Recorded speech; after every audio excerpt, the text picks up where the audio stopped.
Welcome. We're the Macomb County Genealogy Group.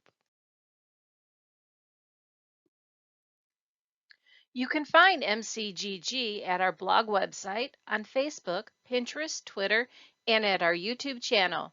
You can contact us at either of the listed emails seen here.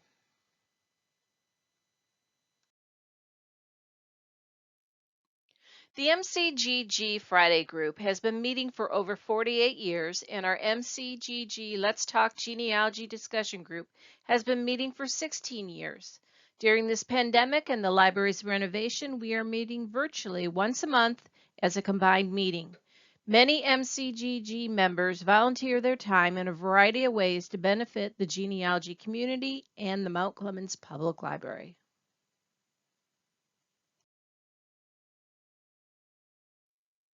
This is the MCGG Friday and MCGG Let's Talk Genealogy combined virtual meeting, February 9th, 2022. Our topic tonight is how to use PowerPoint presentations slides to tell a story, presented by Lisa Eschenburg. If this is your first time attending a MCGG meeting, welcome. Attend a meeting and you are a member. MCGG has no dues. If you would like to be added to our mailing list, please send an email to the email shown on the screen. We try to keep our emails down to a reasonable number each month, mostly meeting reminders. And now for some announcements. Welcome everyone to tonight's meeting and presentation, how to use PowerPoint presentations / slides to tell a story, presented by Lisa Eschenburg. Next month, our MCGG virtual meeting is on March 9th, and the topic is Ready, Set. The 1950 census releases next month. Join us to learn the latest news and keep an eye on our blog / website for down-to-the-minute information. April 1st is coming rapidly. Teresa, are you there for an update on the status of the library?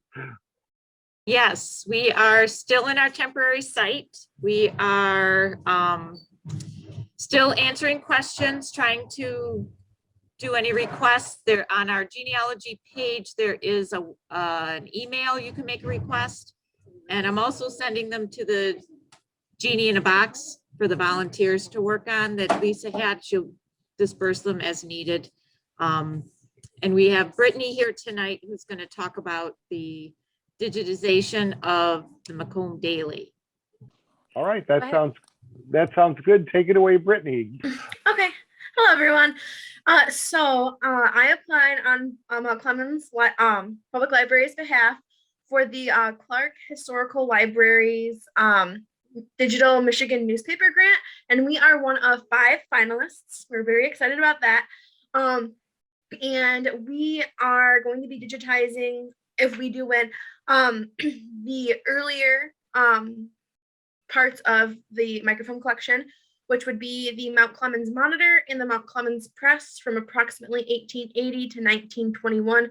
I felt it was best to start at the beginning, then we can work our way forward as time goes.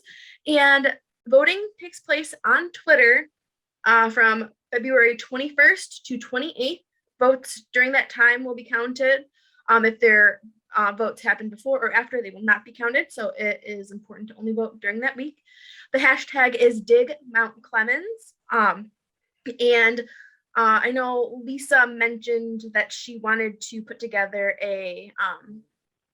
for people who are interested.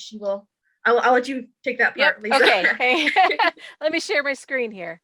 All right, we want this one. Okay, so as Brittany said, we're going to try to win us some digitization of the early Mount Clemens papers, and it's #dig Mount Clemens or #dig Mount Clemens. Yeah. And so however you pronounce it, it's the same spelling. Yes. And what I would like to do is for any of our members or anyone listening, I'm going to put out an initial email, but what I'd like to do is make a separate contact list for those that are interested in participating, either you have Twitter and you're willing to do some tweets for us, or you're interested in, putting Twitter on your, you can do it. You don't have to put it on your smartphone. You can actually do it from the website. That's how I do it, because it's not on my smartphone, because I didn't have a smartphone until a year or so ago. So there's various ways to participate on Twitter, and it's very simple. Get creative. We kind of we'll go through a list of ideas on how to make quick, simple tweets. And Twitter jail is not that bad. It's just a little timeout, and there's no harm, no foul. Ask Gail, ask Ann, ask me. So we swore we weren't going to do this tweeting thing again, but for Mount Clemens, we're going to try. We'd appreciate it. And we hope our other members will too. So I put the our email in the chat. It's macombcogg@gmail. Just send me an email saying you're interested in helping out with the tweeting, and I'll put you on the list. I'll make one announcement to the member list in general. And that way, for anyone who didn't come here tonight, they'll learn about it, and hopefully if they tweet in some form, they'll be willing to help us out, and maybe we can come in first instead of second, because we came in second like 2 or 3 times for the Utica Sentinel. So didn't win that one, but let's try to win it for Mount Clemens. Yes, that's right. And does anybody have any questions about this before I just become a passive observer of the night tonight? Yeah, questions are free to ask if you have them. I can't see the chat right now, so. And Brittany, it's my understanding they got rid of the postcards. Yes.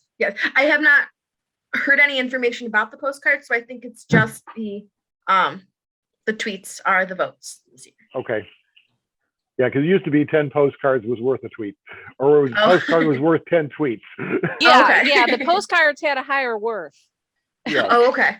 Because it cost money. Right. Yes. Yeah, there was no information this year about the postcards, so I think it's just the tweets. So going all digital this year, I guess. Good. Hopefully with enough people and enough tweets, we stand a good chance. Yes. Okay, great. Okay. Well, thank you for this time. Yep. Thank you, Brittany, for applying. It was a Yep. surprise. Yep. You are welcome. Good surprise. Yes. Thank you so much for all your support. Yep. And that being the announcements for today, please mute your microphones and turn off your video cameras so that we may minimize interruptions and you get the latest Zoom view on your screen. And without further ado, Lisa, I believe, needs no introduction, so we'll let Lisa take over and do the presentation. Okay, can everyone hear me? Bob, you'll have to let me know. Yes. Okay, good. All right. I put my headphone on this time because I noticed a couple of the other times when I turned my head, my voice went a little softer. So we'll see if this works a little better. All right. So tonight's topic focuses on these 3 programs: PowerPoint, presentations, and Google Slides. What I want you to do is think beyond a slideshow in the traditional sense. People have used these types of programs to create posters. This is how the library creates its program posters and how I've been doing it with the ones we've been doing since we've gone virtual. People have used them to create reunion or family photo ebooks in PDF or MP4 movie formats, and to create visual and sound stories to celebrate and remember family members and events. These can be done simply or with technical wow. Now we're kind of thinking of more of a traditional slideshow for June, but I want you to remember this all as we go through this. So the main one that everyone thinks of is Microsoft PowerPoint, which is part of the Microsoft Office. This program has cost. Microsoft has been pushing 365 subscription versions, but you can still get the one-time purchase download, mostly through Amazon and some office supply stores. And you can also look for sales. Black Friday, Prime Day, Cyber Monday, the holidays, various times of the year. The program actually Microsoft Office standard, the home and student edition goes on sale, and it's not extremely expensive. The professional one, which has the Outlook with it, does, but I mean, most people use one or two email services, and not a lot of people worry about having them all come into one email platform. Some do, so that's fine. So there's options there. Now, with the one-time purchase, what you're going to do, it will receive updates until that version is not supported, but you won't get upgrades. Like I have Office 2019. There's Office 2021 out now. I don't get that upgrade, but I do get the updates until they stop supporting 2019. And for me, it works just perfectly fine. Okay, the other option is SoftMaker Free Office's presentations program. It's actually free, this whole Office suite, and it's extremely similar to Microsoft Office and PowerPoint. You just download it, and there's versions for Mac, PC, Linux, and I think there's an Android version now. It enables you to both open and save Microsoft file formats, the doc, the XLS, and the PowerPoint files. You can open them and save. There's a comparison so you can see the difference between the free Office, and they actually have a pay version also, which has some more features. So one feature the free version doesn't have is the presenter view, but it's got tons of capability. So the commercial version is available, and they have a subscription set up also, but they also have a one-time purchase. So there's options that you can work with. Now, if you download the free version and allow to receive sale emails, you'll get mentionings, and they're not that great, as far as how often they flood you with them. So once, twice a week, it's not too bad.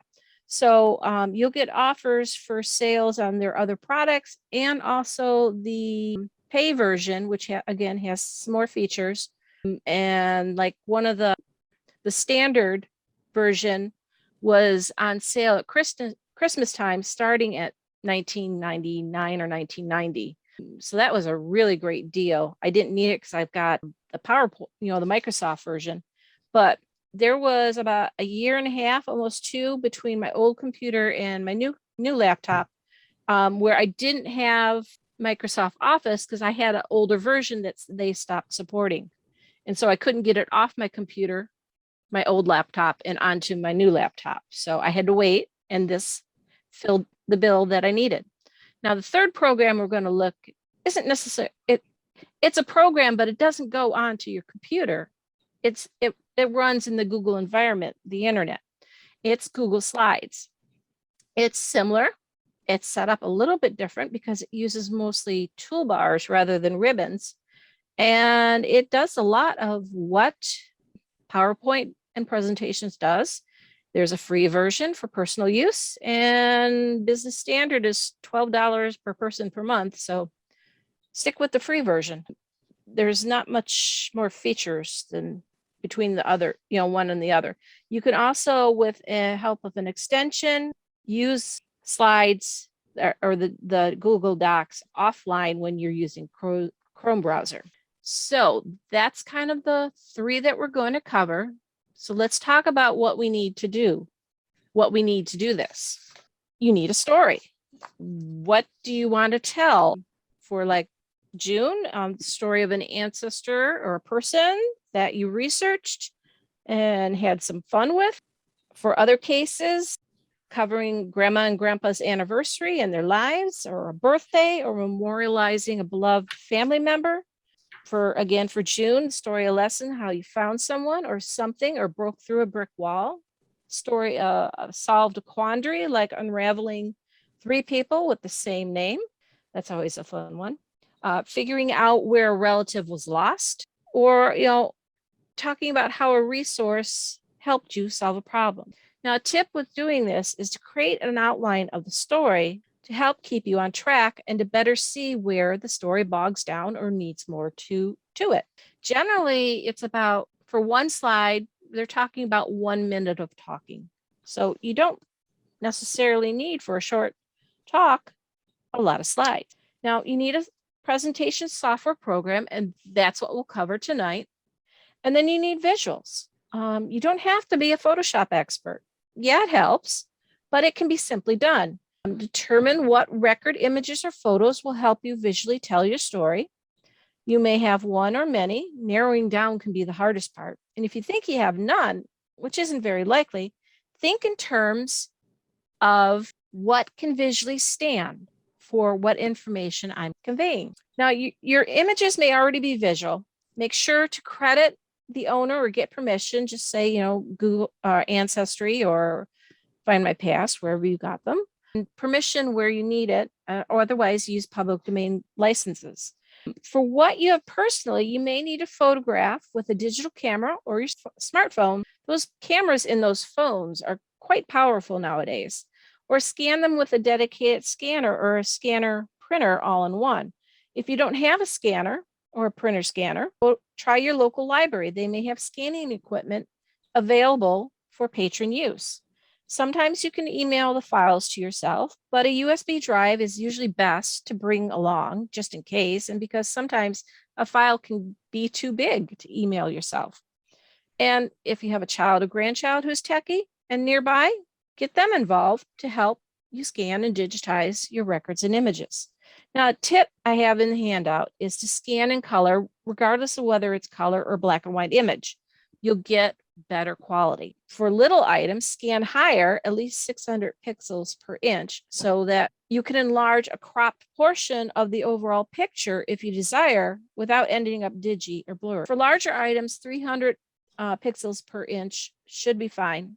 And note the screen resolution that we're dealing with for presentations is usually about 75 ppi, but more likely 96 ppi nowadays because of the widescreen monitors. If you don't want to handle the item very much, the photo, scan it twice, once at a lower resolution and once at a higher resolution, so that you have it both ways. You can do some editing in PowerPoint or the programs. It depends on the program how much you can do. Right, so what else do you need? A willingness to learn something new. It's not that scary and it's not that hard. So the basic process is pick your program, start a new file by either selecting a blank presentation or pick a design, template, and theme. And we'll show you this shortly. And then save it, give it a name and a location, and make sure it's a presentation file, not a template file extension. That way you can continue editing it. Each program has a variety of templates available. Many are built in and some are online. Some are third party and may or may not have a cost. So there's a variety of options out there, or you can create your own for those brave. You like a template from another program? All these programs, which each have their own file extension, PPTX or PRDX or ODP or G slides, which is a quick link, can open and save a PowerPoint file. So there is a degree of compatibility, but be aware that not all features may work the same in each program. So some adjustment may be needed if you're using a template from another program. And save your presentation file often, regardless of which program you use. The only one that takes care of this mostly for you is Slides, because it saves itself often after you give the file, the presentation file, a name. So let's take a look at each program's basic environment or workspace. So this is PowerPoint. Now there's a variety of templates and things for each of these programs. I just chose 3 semi-distinctive ones, so it would be more clear in the handout. So this is your main environment, workspace. It's also called the normal view. Most of the work is done in this view, and you can right-click to access shortcuts to options.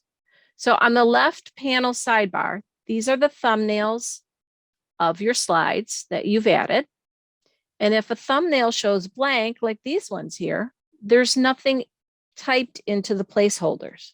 You can see there's nothing there. So that's why they look blank. That's what's going to be seen. And that's okay. That tells you where you've got to finish or delete. You can add slides here, duplicate and delete. You can, so if you just right click, you can add a new slide, add a section. If you right click on a slide, you can duplicate it, delete it, change the layout, change the background of it. So that's one way. Or you can go up to here in the slide section and say new slide, and it'll just make you a new slide. Or if you click that little down arrow right there, you can choose the slide layout or slide format, whichever way you want to call it. So that's how you do that. Now in the lower right hand bottom corner, we have some options to change our view from normal view to slide sorter. And here you can move slides around. There is reading view and slideshow.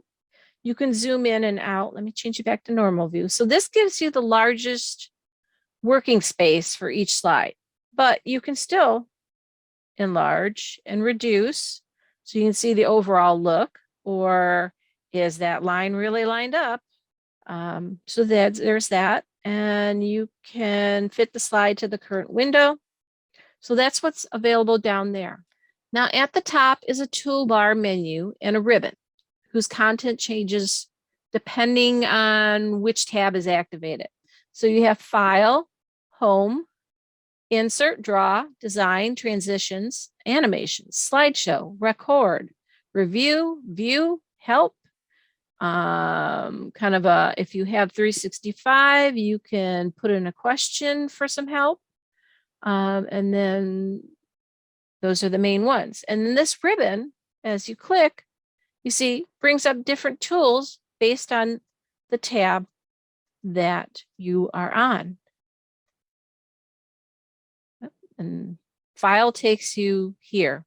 This is the odd thing about the newer, if you're used to the really old version of Office, this is the odd thing about it, but once you get used to it, you're fine. So that's PowerPoint there. Now, the Home tab contains the most used items. Let's go back there. That will be cut and paste, so the clipboard information, slides, font or character, paragraph, drawing, and editing.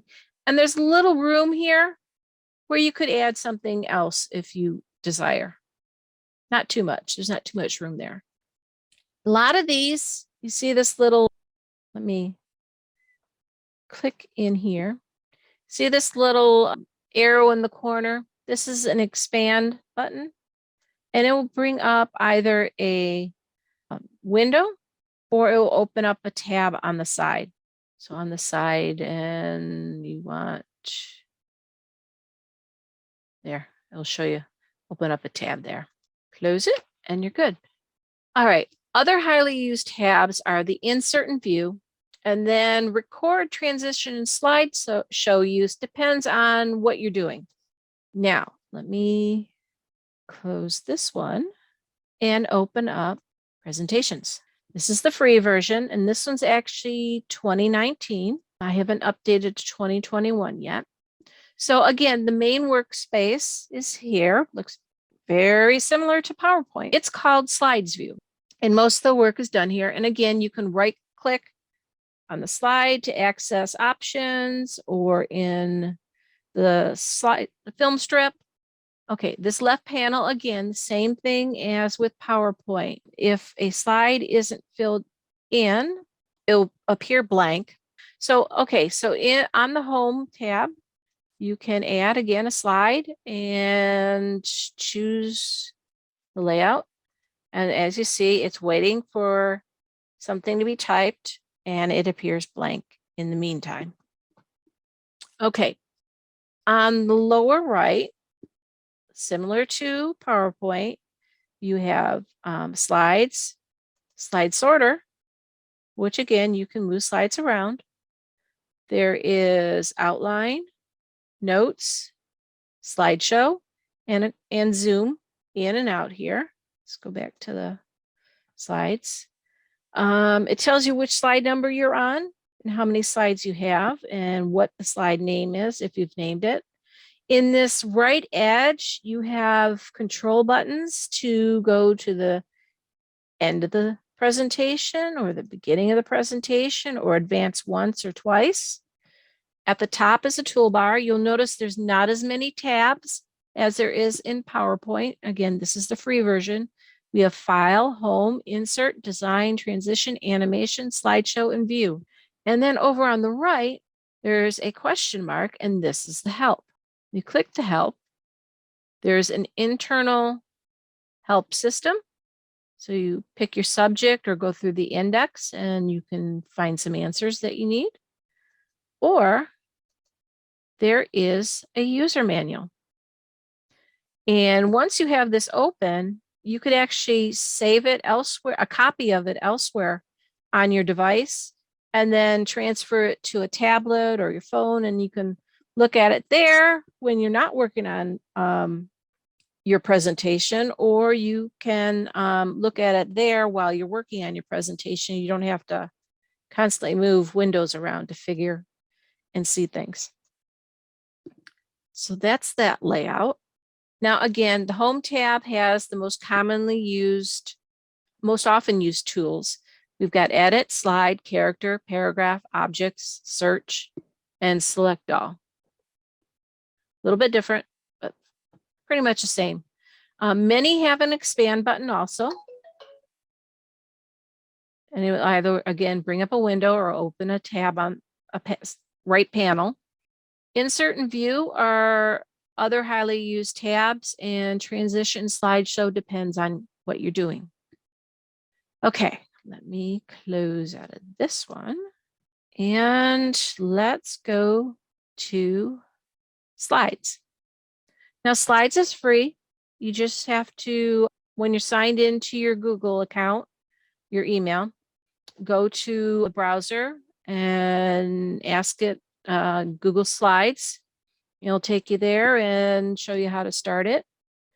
And it will give you an option. So when you first start it, you're either going to get a blank presentation or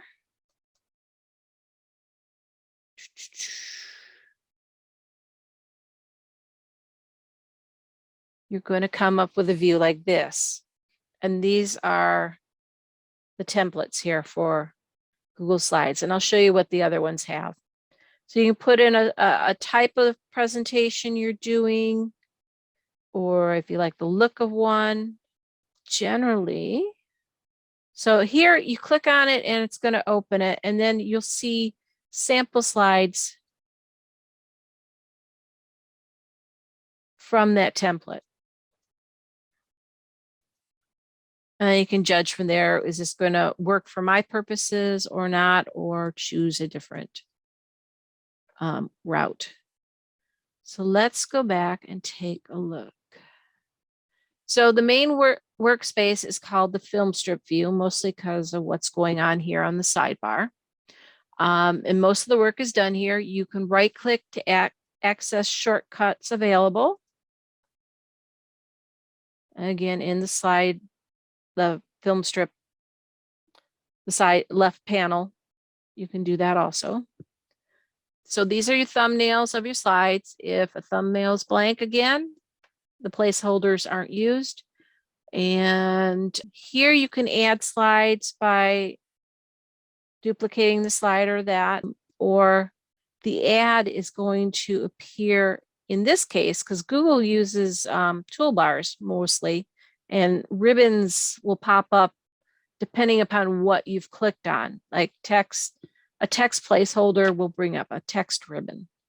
So to add a slide, click on the plus or the downward arrow and choose the layout that you want. Now this is one I created later. We'll talk about that at a later point. At the top of the toolbar menu is the context sensitive ribbon, which, as you can see, I clicked on text I have text tools that popped up. I clicked on an image. I have image tools that popped up. So we have file, edit, view, insert, format, slide, arrange, tools, add-ons, and help for the tabs in this program. In the toolbar here, a lot of these tools stay, but like I said, when you click what you click on, it's going to change what the rest of the toolbar displays. On slide, you can edit your theme.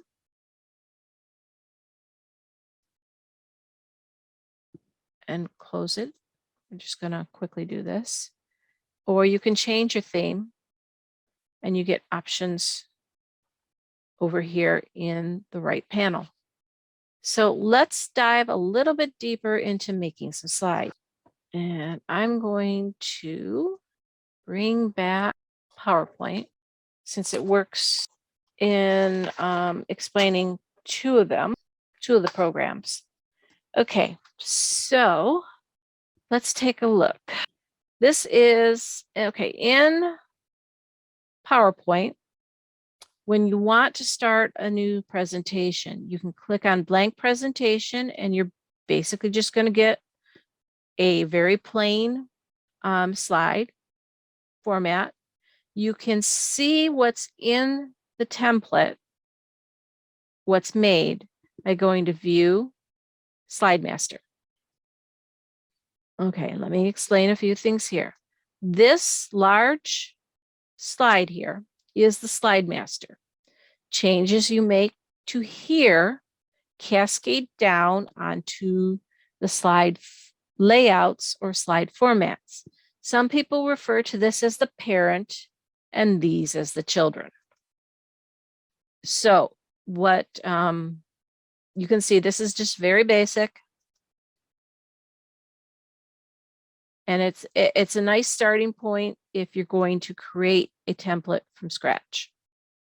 Now, let's go out and look at the choices.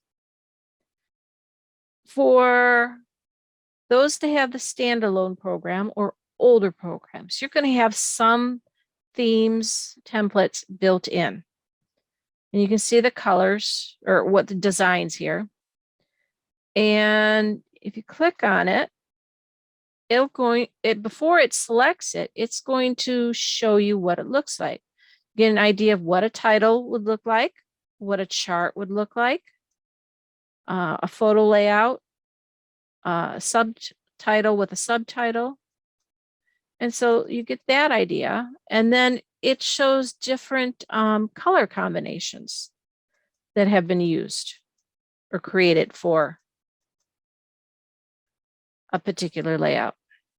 So you'll find some have titles in the bottom, some have them in the top. If you don't like what you selected, try again.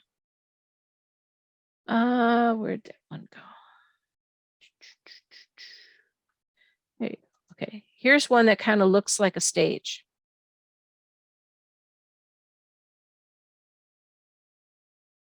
So we have that look, got a little brighter look, a little medium look, more black and white-ish. And we have a darker look. So you find something that will work for you. Now, if you have 365 subscription version, you can actually go in here and type in templates and to see what's available online. If you don't have the 365, you can still do that by going to, it might be faster if I just type it in. Forgot to organize those. Okay, so we're going to go to office.com. From here, we can click on templates. And they actually have templates for a variety of their documents.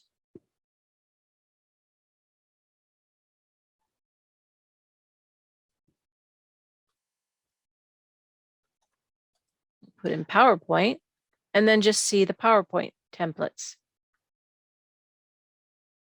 So again, you can, if you've got a specific idea, let's say you're doing a reunion. There are some presentation formats, albums in this case, or a party or a family tree that was designed with a reunion or a party in mind. We've got a family tree, and wow, that happens to be Wisp. That's nice. There's a family history book there for Word. So you kind of make sure you're looking at the PowerPoint ones. You can click,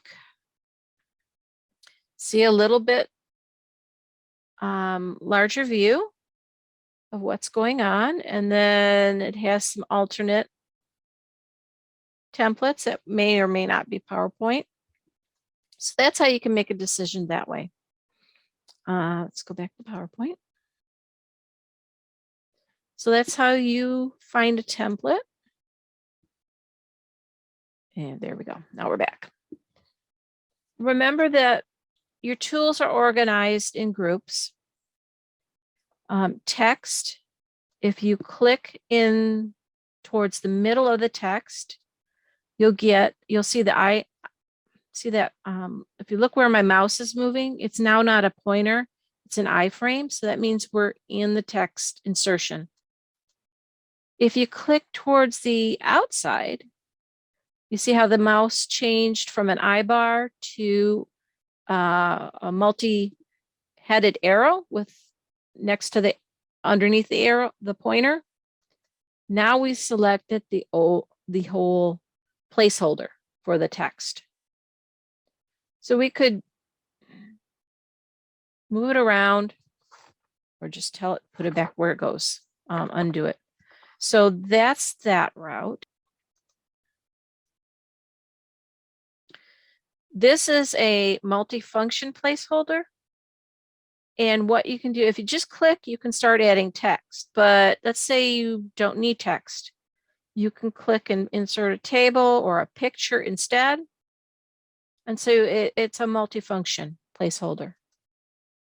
And all these programs, it all operates the same way. Okay, in slides here, we have a variety of choices.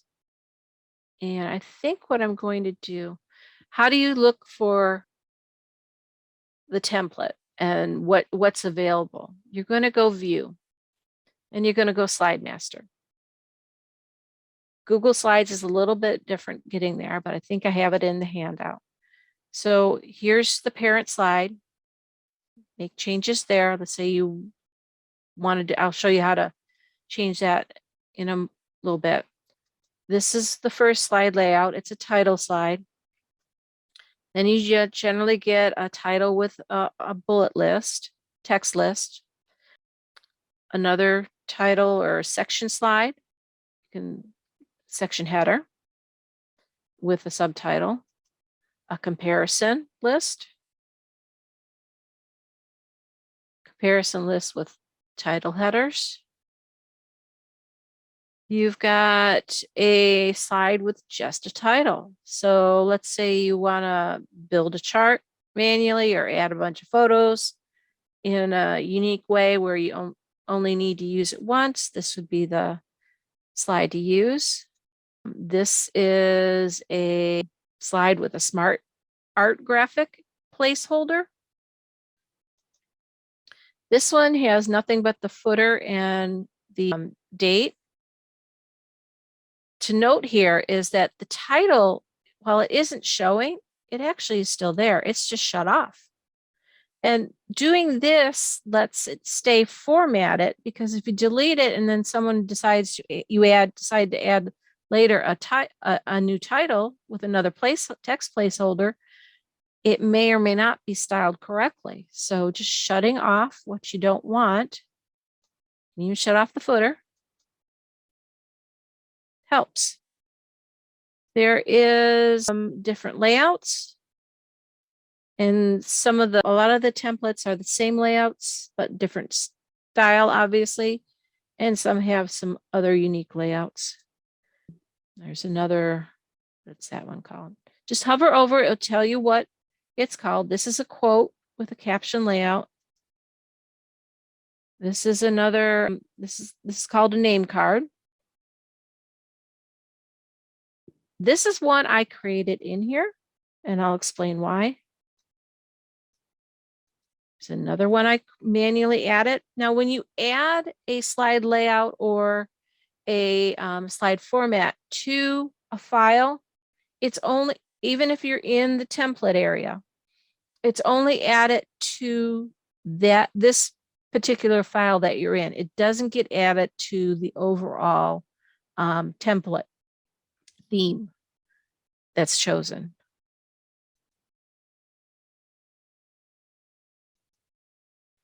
That's there. And these, I know these always looked so funny in the templates. These are actually slides meant for if you need to deal with Asian typography that goes up and down and from right to left. So that's what these last two are. Now, a suggestion from some PowerPoint users is don't delete any of the slides that come with the theme or the template that you're using, because if you collaborate with someone, or let's say you use a different template for something else and now you want to add it into what you're currently working on, let's say a copy of it. If you have these existing template layouts in here and you don't delete them, when you move it from the other template or theme into this file, they'll see the name of the template and then automatically adjust to the new design. Now, if you're just using one or two, it's not so much to worry about, but if you're combining, it's kind of helpful to know that. Let's see what else. Okay, images. So to get out of the slide master view, you're going to close it. And then you're back in the slides. So this is a standard slide in this particular template theme. And I wanted to do a little bit more. I liked the idea of the quotes, but I wanted a little bit more, some photos on here. So back over in the slide master, because I thought I might want to use it again.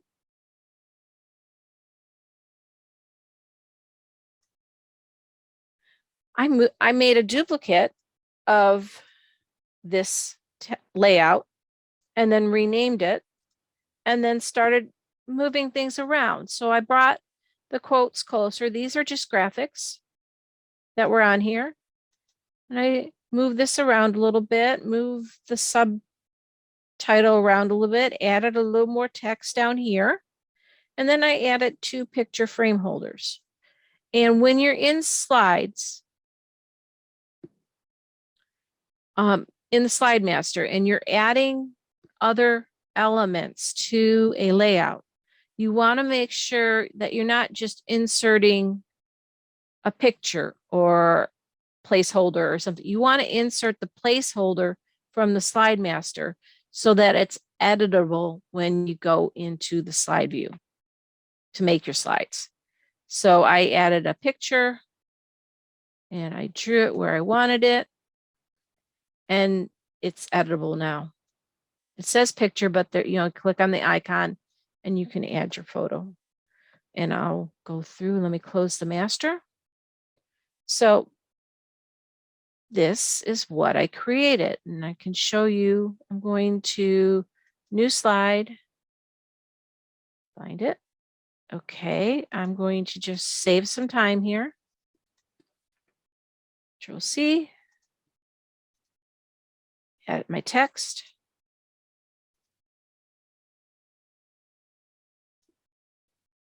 Control C. And you can see you can shift things around a little bit to get them to appear the way you want. I think this one came a little this way. Copy that. And for what I was doing,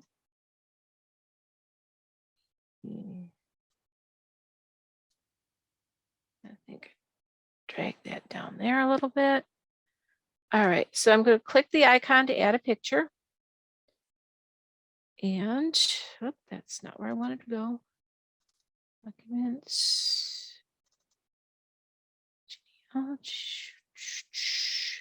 How to, example images, and let's insert that. Okay, so that worked out pretty good. Now let's insert another one and let's add the picture from the photo booth. Okay, so it didn't come in exactly as I wanted, so I'm going to expand and then I'm going to hit reset. Okay, so we're a little too large now. Let's reduce it down. If you drag the corners, I'm holding the shift key down, but I don't think it's absolutely necessary. And I can scale, as long as you've got lock the aspect ratio on, you can keep the photograph in the proper proportion. It doesn't get all skewed out like, say you do that, undo that. Okay, so now I want to just for some visual interest, I'm going to tilt this and slide it over. Now, I didn't exactly get it the way that I had, but this shows you the concept of how to build a slide. I dealt with pictures, I dealt with text. Here's that. Now, don't just copy and paste from another program to PowerPoint. You want to make sure that you're either clicking that icon to insert, or let's say I decide, no, I really, really, really need another picture on just this slide, not on the layout, but just the slide. So if I go to insert picture, I want to make sure I'm doing this rather than just copying and pasting. Excuse me. So rather than the reason you want to make sure you insert picture is when PowerPoint brings in the image, it automatically adjusts the picture to reduce the size of it, and the size of your PowerPoint file doesn't grow humongously. Now, let's say I want to crop this because as much as I'm having a little problem because I see some Zoom stuff in the way. So I'm going to crop Uncle Butch out of the picture. We don't need a hand. So what I did to do that, to get these black bars, when I was on, excuse me. Okay, let me do this all over. Okay. Explain this a little better. Okay. I'm going to insert picture from this device or wherever I need it.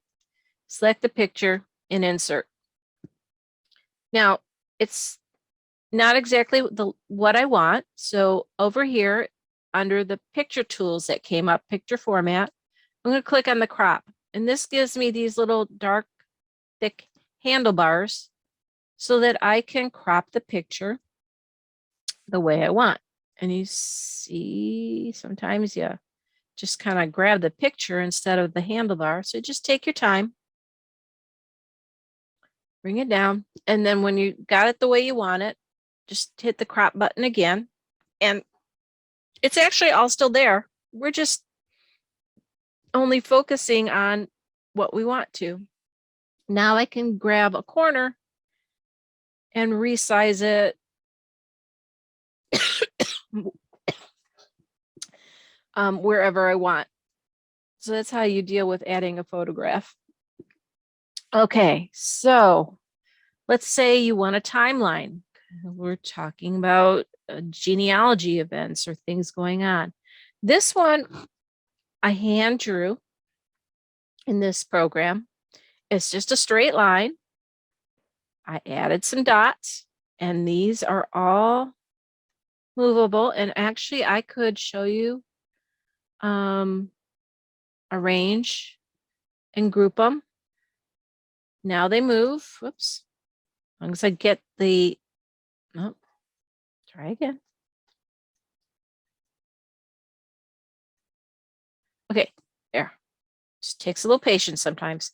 Now I can move it around as a unit where I want it, and I can still type in what I need and add a title to it.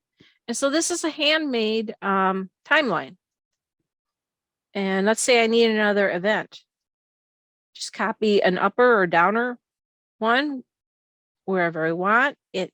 See that little red line, dotted line that appears? That means I'm lined up with the other elements. That's a nice help to have. So that's a timeline idea. As far as, let's say a chart or something like that. We all love charts in genealogy. You can use the Smart Art. And what this is, I believe this was the title only slide. And then what I did was insert Smart Art and hierarchy. And I chose a hierarchy form. So there's different versions available. And then what you can do is you can tweak the colors as needed. Colors are going to be based on the color theme that you're using. And if you select near the edge of the overall entity here, you can move the whole thing.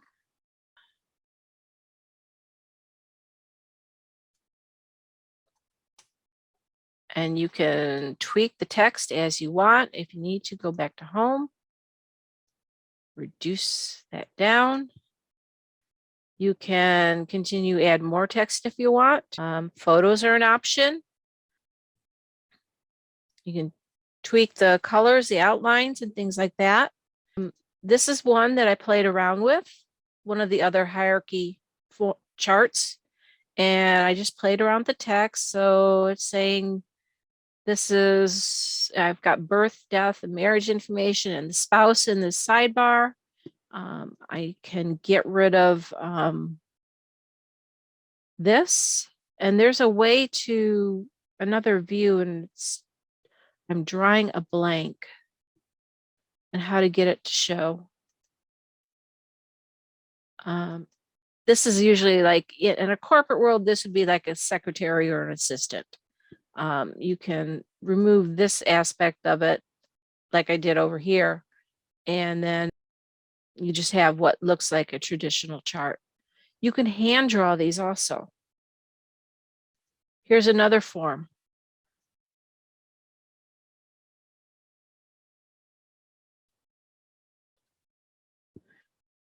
Okay, spelling would be helpful. And like I said, you can delete the secretary or the assistant. There. Take that out, and then you've got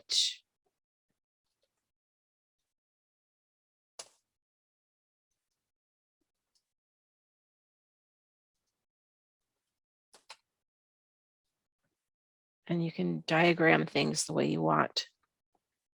And presentation works very similar to this and dealing with that. If you want to hand draw your own chart, let's put another title only in. Okay, now we're going to insert a shape, a text box. And I'm going to try it like that. Now we need lines. or maybe not.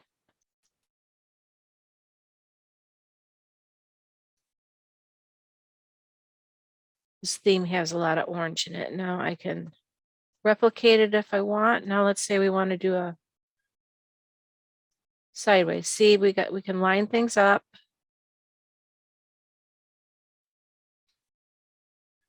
If we need to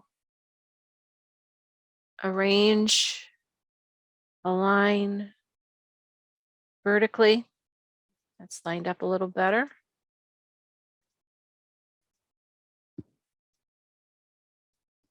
It's supposed to be a text box.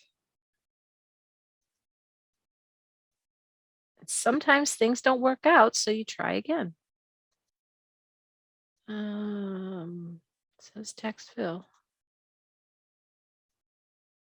So you get an idea there. Then let's say you need a line.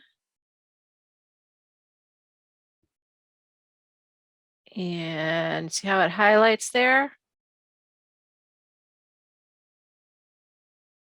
Look, it drew it very nicely.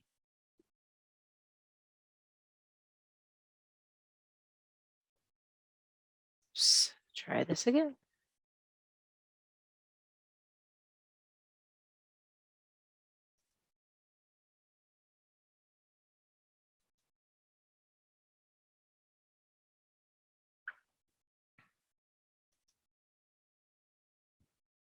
There we go. Draw another one.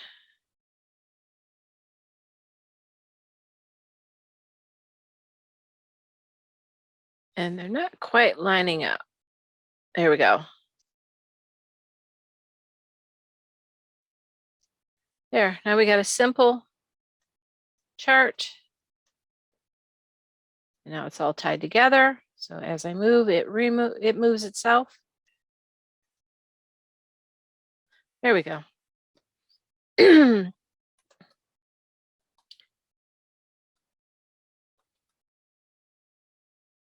And we can adjust spacing as we need. So that can be played around with later. So that's how you would hand draw a chart. Another idea, you've got a map, add some text, and then add a circle and add some transparency to the color fill. And then you can highlight on the map and follow someone on a migration trail with lines if you want, or just the dots showing where two different branches appear at the same, it's about the same time. Let's see. There is in view, you can turn on grid lines. See these little, might be hard to see, but there's little dots here that make a grid line to help you align things. Guides, turn them on and off, and ruler, that comes and goes. So that helps in placing things to the way you prefer to see it. Okay, so that's kind of how you operate PowerPoint and presentations. And aside from what the tabs are called in slides, that's the same way the program works. So under Home, you've got the variety of main tools that you're going to use, that are used. In Insert, you can insert a variety of, a table, a new slide. This has all the insertion tools. Under Draw, these are, this one isn't used a whole lot. It's kind of similar to some of the presentation tools that you have available. Under Design, you can change your theme if you want. You can see what it's going to do to color and placement. Even let's say, well, see now this, okay, some of this changes if I slow down enough. So it all depends on what's going on in the background, whether something will work. That all changes automatically. Now for this particular template, there, remember those color variations? You can see what the color variations, if you like the darker look better or the blue as opposed to the red and gray or the green and orange. Transitions, I really suggest keeping it simple. This is, as you're doing the slideshow, how it moves from one slide to another. You can do a fade and it shows, or a wipe, gives you an example of that, a split, cut. Some of them appear better than other, or like a cover of a book or a page of the book. So there's a variety. I wouldn't suggest going all wild and crazy and putting a different one on each one. Pick one or two that you like and just go with that and give it a unified look. Animations. There are ways to bring in, I'm sure you've seen previous presentations where, let's go over. Let's insert home, new slide. Okay, let's say you have multiple bullet points.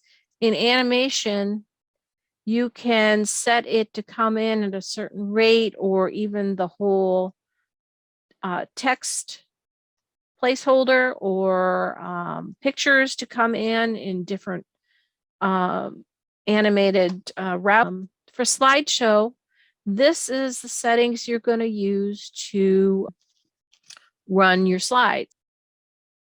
Get to this involves the next one: play narrations, use timings, show media controls. So there's various settings you can do. You can also set up a custom slideshow and say only use slides 1, 4, 5, 6, 7, and then 12, 13, 14. Don't use the other ones, and you give it a name, and then you can choose to start just that one. So it allows you to have one file for different purposes or different showings.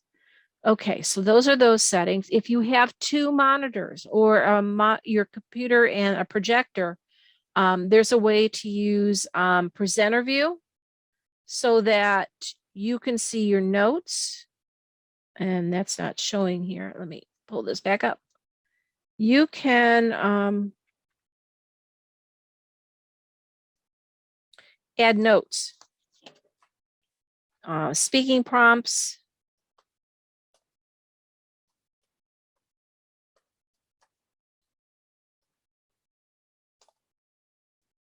and then in the speaker's view, that appears on your screen, while what's projected or on the other monitor is just the slide. And that's generally how, when I'm presenting a show, instead of showing you how to use the presentation program, that's what I would see. Okay, record. And why it turned it on, unless it did an update.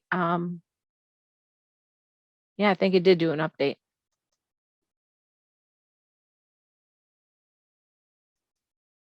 We'll just walk it through together. Okay, so to insert audio, record sound, you can give it a name, you start the button, and what you say will be recorded, and you can leave that on the slide. And then you can play it back.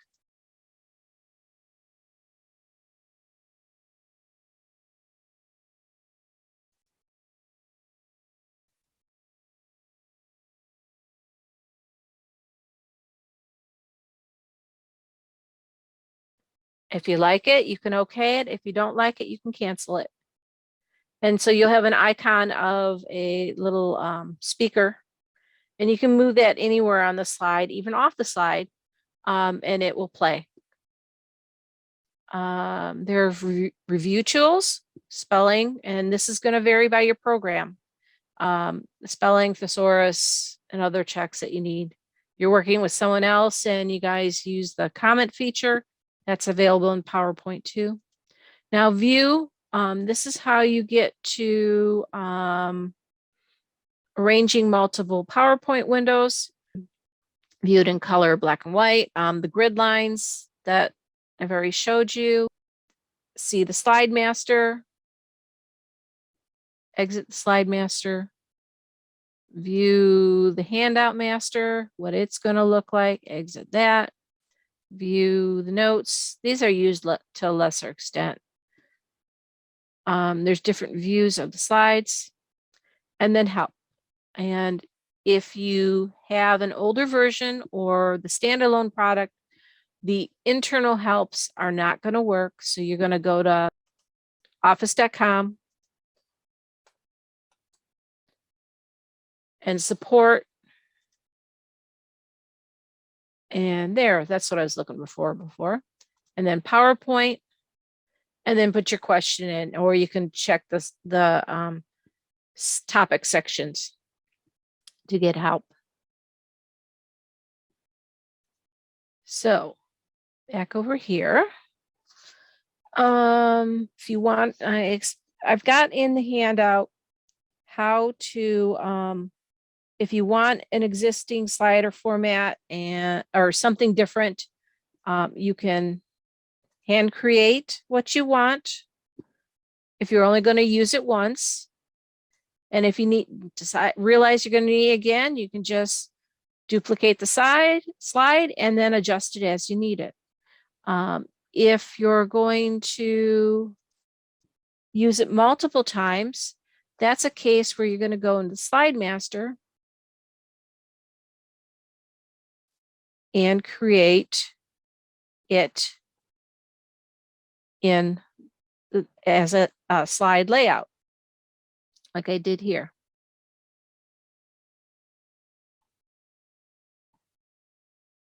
Doesn't have to be, extremely busy. That's those two ways. Adding a narration, that is what I just went through, and you can add sound. Used to say record audio or insert audio. This has been updated since I wrote the handout. Isn't that fun?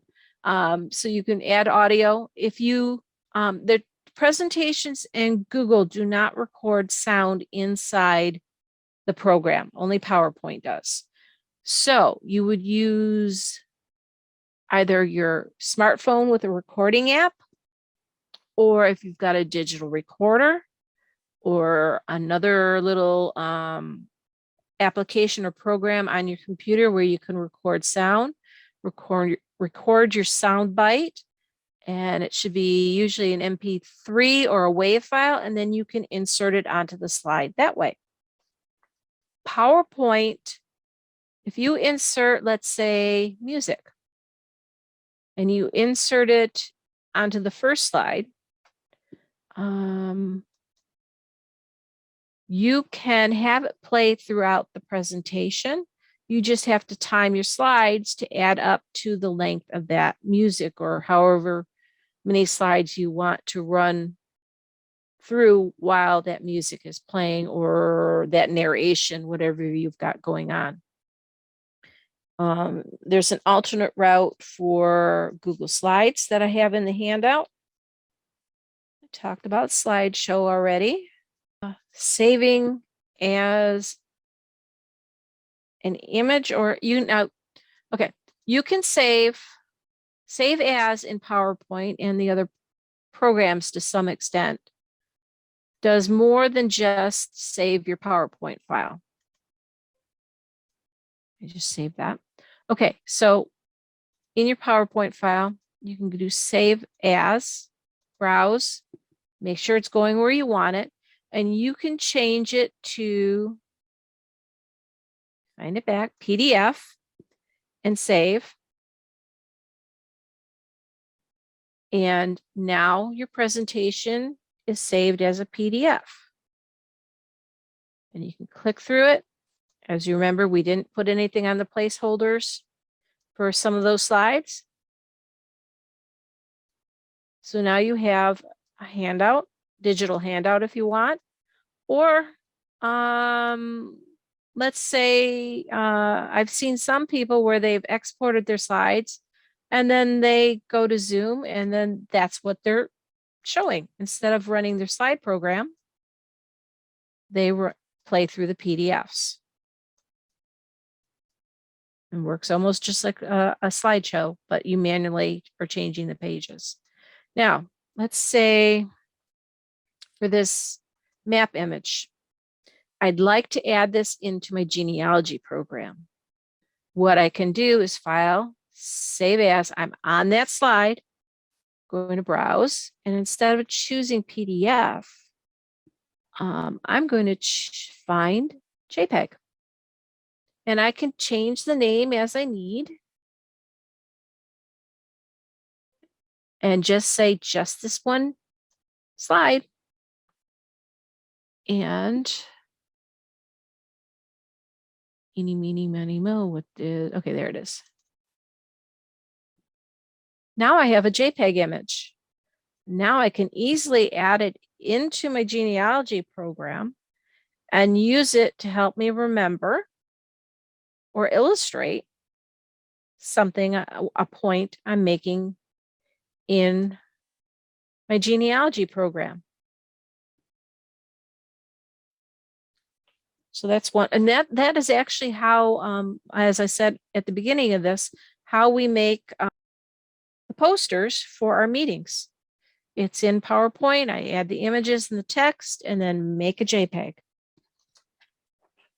And it's all good and ready to go. Okay. Now in PowerPoint, you can actually also, when you have everything set and what you want, you can actually save it. I'm not actually going to do it because it takes a little while, as an MP4 video. And so it's like a slideshow that plays all by itself automatically. And then I can transfer it to give it to someone else and they can play on the computer and not have to have the PowerPoint. Now presentations, there's no export to MP4, but that is in the free version, but it is in the standard or professional versions, either the subscription or the pay. Now in slides, and that's the Google one, it's not built into Google Slides, but there's an add-on for Chrome browser called Creator Studio for Google Slides. And in that, using that, you can make an MP4 of your slides. So like I said, it takes a little bit of time, so I'm not going to do it in this one. Now, in this handout, the reason you got it yesterday instead of Monday is that I added a section on creating your own template. And I'm not going to walk you through the whole thing tonight, but essentially, you're going to start with a blank presentation. And then let's say you're going to add a photo, or what you want to do is first go into design. You can start off with something over here. You're going to go under variants, and I can't see it because of the Zoom stuff in front of it. So you go under variants, click the downward arrow, and go to colors. Now, you can, if you like a palette that is already here, you can select it, or you can say customize and then change these for the colors that you want and then give it a name and save it. And that's what I've done with this photo album black colors. I've made a color selection, some grays, some purples, some blues, some greens, and chose that. You can also do a font theme, custom font theme that way. So I chose this script, and basically I went fonts, customize, told it what I wanted to do and gave it a name. And then you can do, With effects, you can't design your own effects, but you can choose an effect. There's Office, I got them all listed there. There's a grunge, milk glass. It's basically when you draw something and you want shadows, it's going to do from a preset that's set into the effects. You can also do background styles that way. Actually set it up so that it's in there already. So once you have your variants selected, then you can go into View Slide Master. And remember you want the large one. On this parent, you can see now as I can change the palette. And when I change the palette, all these children's slides or layouts automatically change to reflect the choices made on the slide master. I'm going to go back up. Whoops. Here. Choose that. Nope. Fonts. That's the one I want to change. Okay, so that's how you adjust that. And then you could put in, let's see where to go. Background styles. Format background. I want to insert a picture. Got to insert it first from a file. Oh, let's just pop that in there. It's the right shape. So I put in a picture. Now I want to increase the transparency so that I can actually read my text. Maybe a little lighter. So I've got that in there now, and I can apply it to all the slides. And that's what my presentation looks like now. Now, if you got a slide title and you want it to actually look different, you can go into just the title slide and choose Hide Background Graphics.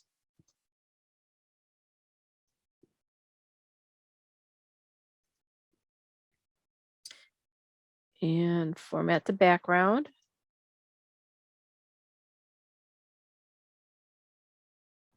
Okay, and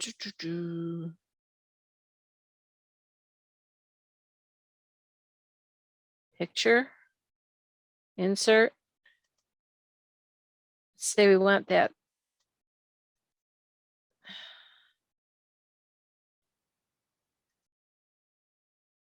Okay, then this is just hodgepodging it together so you can get an idea. So overall slides look like that and the titles look like that or some variation thereof. And you close. Okay, I want to show you something that I did. There it is. This is another idea using PowerPoint or presentations or slides. I created a slide show, which could be digital or in some ways printed. And basically a book of life.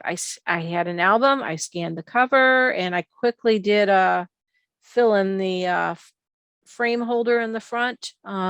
Obviously, I would do that a better job, but it was a quick example here. I have adjusted special layouts for what I want to use. And what I did is view Slide Master. And I created a variety of layouts that I might need or want for photos or photos and text.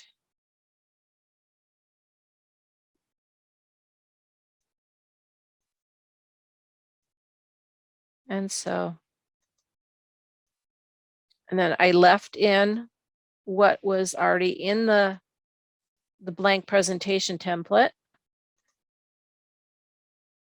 Not that I'm going to use, since I'm not dealing with Asian ancestry, in this case, I wouldn't have to use that, but I left it in. And as you can see, the title has a different image, and I have that black photo paper as the main background.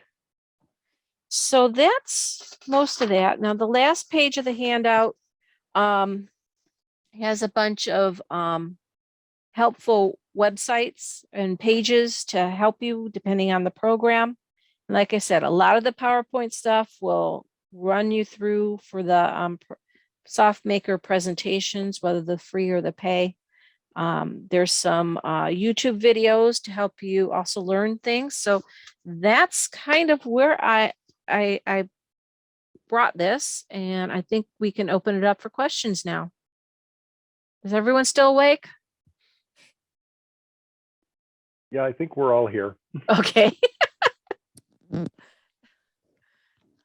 I mostly showed it in PowerPoint because it worked for presentations, and Google Slides, you know, even though the tab may be called something else, the same process works for it. So does anyone have any questions? If I could just make one point, when I do Sure. a PowerPoint presentation, one thing I'm very careful to do is I'll set up a couple of directories. I'll set up a directory and a subdirectory. In the directory, I'll put my PowerPoint presentation and some keys and some background, and I also usually build my handout in that directory. But I'll make a subdirectory of that just for the pictures. So as I'm creating art and pulling art from various places, I'll make a copy of the JPEG. I'll format it out to the size, about the size I want. Of course, as everybody knows, I do use Photoshop quite fluently, but even if I was using a little less capable editor, or even say Microsoft Pictures, I would want to just gather all those pictures in that one directory, formatted to go right into PowerPoint. It just makes it so much easier when you're trying to pull stuff in. Right, and that's kind of what I have my example images in my folder that's holding my presentation, my handouts in there. I mean, most people, like for what we need for June, we don't need handouts. So everything's there, and I kept it simple on the photographs, knowing that most people aren't Photoshop experts. So this is what you would do when your photo comes in and it's not right. So don't panic, hit the reset button, resize it the way you want it. And in the case for the June presentations, if you need a little help, give Lisa a shout. I'll help you out. So, yeah, you have to dive in. Yeah, Becky, you have to dive into it and not be afraid. I mean, you got to be willing to learn. And I gave you the basics. You know, this is how you deal with the text. This is how you deal with a photograph. If you don't want to make your own template, you don't have to. Just find one that you like and go from there. When you first open up presentations, it's very similar to PowerPoint. So you're going to have the option, create a blank presentation or choose a template. And I showed you with Google Slides how that one comes in. You open, instead of start a new presentation, you choose a template. And you get choices. And if you like something better on the one site, like you saw something on the office.com site for PowerPoint, you can download that template and then open it up in Slides if that's what you're using. And watch, you know, you can watch those YouTube videos, and so, some of them are very simple. They take you through it step by step, and it gets you more confident into what you want or need to do. And just one other point on that too. I've never really used the master slides. I've just kind of pulled presentations together. I'll probably be using them more now that Lisa's explained them a little bit better. Yeah. But I mean, one company calls it a parent and a child. You adjust the parent, and even like if you on the master slide, if where they have the title isn't, if it's too close to the inside, you want more room, you can move it around on the master slide, and then it trickles down to all the children's slides. And Yes. so if you want Yeah. it more to the left and more up, move it there, and then everyone else follows suit. The same with the bullet area type. Mhm. If you want to change the bullet, change it on the master slide. And then all the other children's slide that have bullets, those change automatically. But the point I was trying to make, Lisa, is Sure, go I've ahead. done many presentations for years, never really using that, although it takes me a little bit longer to tweak all my slides to get them all like I like them, but you can get them there. It's not, once you get the basics down of the program, it's not that difficult. Right. But if you decide, no, I want this template, it's so much easier to, if you use that master slide to bring, and don't over adjust the slide layouts, that new template just flows right in and changes everything that you want, and you've got less tweaking. My first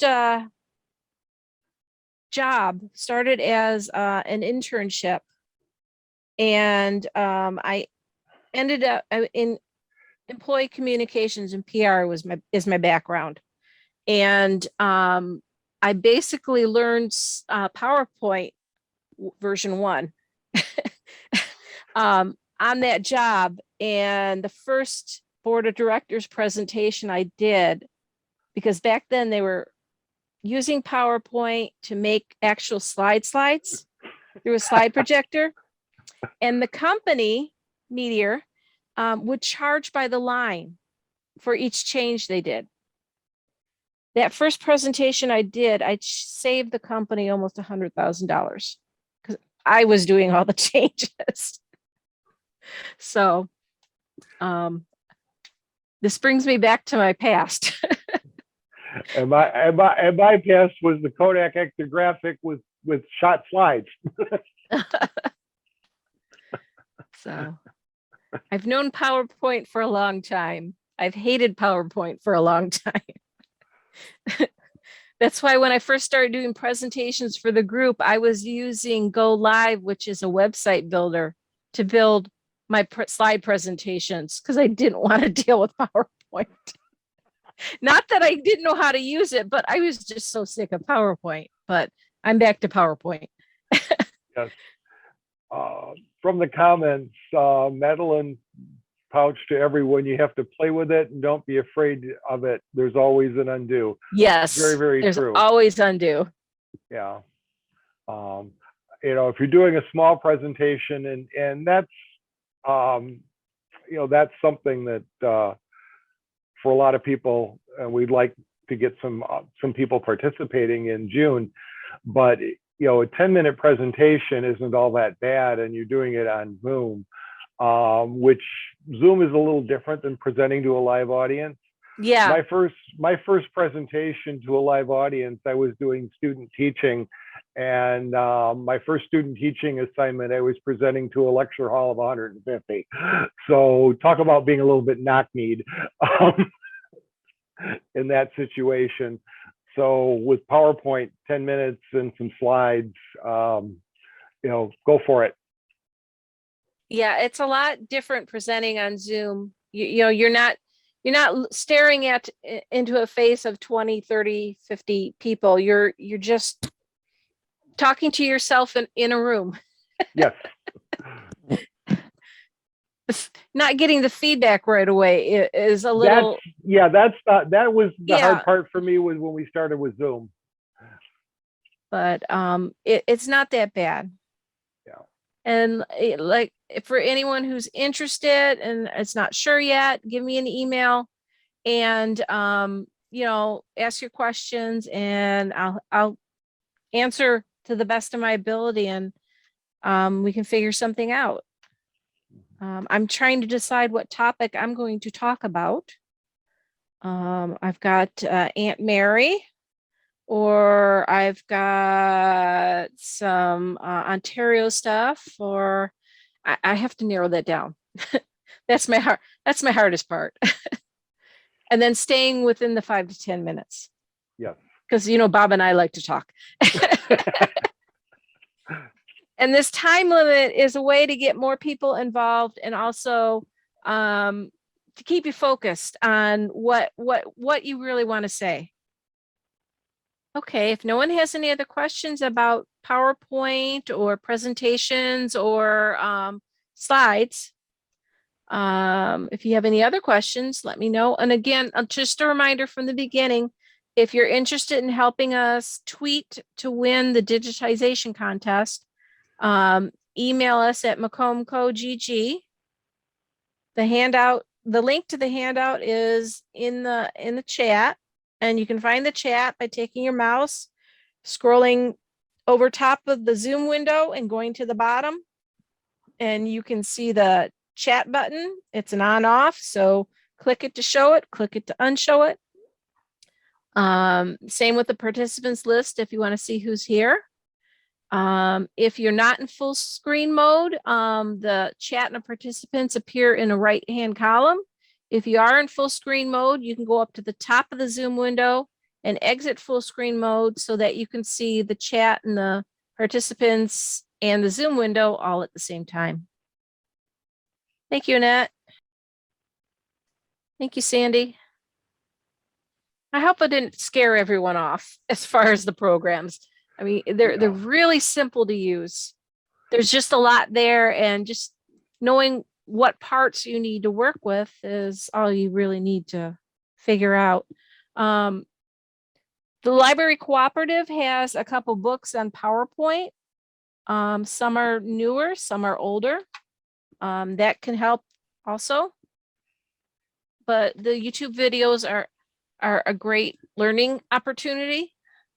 And theoffice.com has a lot of articles if you got a question about a certain aspect of PowerPoint. And that, if you have any other questions for genealogy, you can turn your mic on and ask or put them in the chat. You did a great job with that, Lisa. Thank you. Thank you.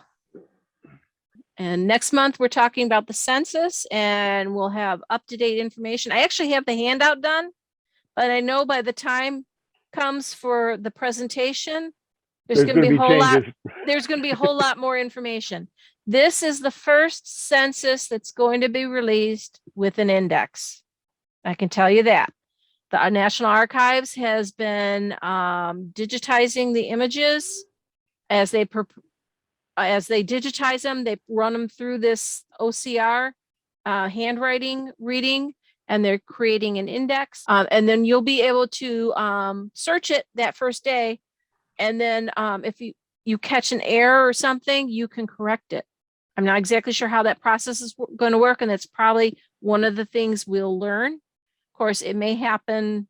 It may be that they give that information after our meeting because they have until April 1st is the release date. Sandra, the Macomb GG works for Ann too. We share that email. Oh, and I forgot to send it. There.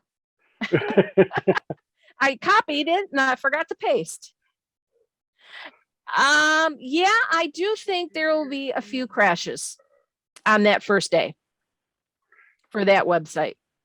Now, luckily, from what I think is going to happen, Ancestry, MyHeritage, Find My Past, they're all going to be downloading from an Amazon website to get their copies of the images. I'm hoping that the website the National Archives has created isn't also reading those images.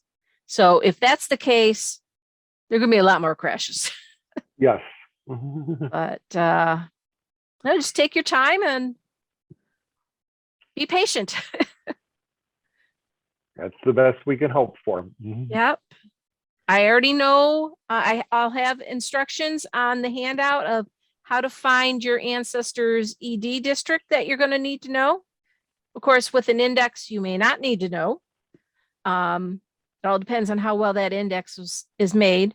Now, Ancestry, once they get their images copied, they're going to digital images copied down to their server. They're going to run it through their own proprietary OCR and a logarithm and create their own index. And then Family Search is partnering up with Ancestry. And so on Family Search, instead of you doing an original index, you're going to be auditing the Ancestry OCR index and making corrections to it. So they're thinking it should go a bit faster. They're expecting to have everything sometime in the summer done. I assume they're going to start with the states. They're either going to start with the small states and work to the larger states, or divide the alphabet up like A, H, S, and then W or whatever, and start at different points in the states, alphabetically. We won't know till we know. Yes, more than likely, the Ancestry 1950 census will be available on the library edition. Yeah, there's probably going to be plenty of free places to get it. Yeah, because most of them, they're all going to be the same images. Now, will some companies clean up the images a little bit? Probably, so that theirs can vary a little bit. But I think creating an index is their first goal. Yeah, but when you consider how beautifully the 1940 census was digitized, and the equipment has just improved since then. Yeah, I expect that those images that are going to come out of the National Archives are going to be phenomenally sharp and phenomenally. Still would be nice if the originals existed and we could have them in color. Yeah. Yeah.